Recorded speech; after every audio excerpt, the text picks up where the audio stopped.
In this video, you will see how to turn off dark mode on Microsoft Word. If you activated this dark mode or it just appeared, then you can easily disable this dark mode.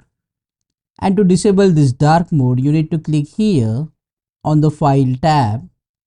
The option is available under the File tab. So after clicking on the File tab, you need to go here at the bottom. You will see the option of Accounts. Click on this option, and under the Accounts you will see here Office theme.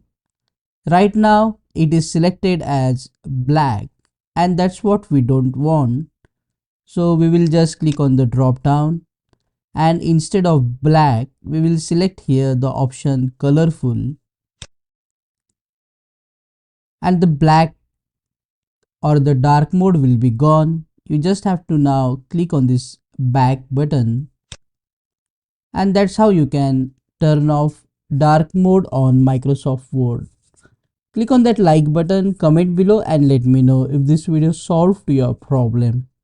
And don't forget to check out these useful videos related to Microsoft Word. See you again in the next one.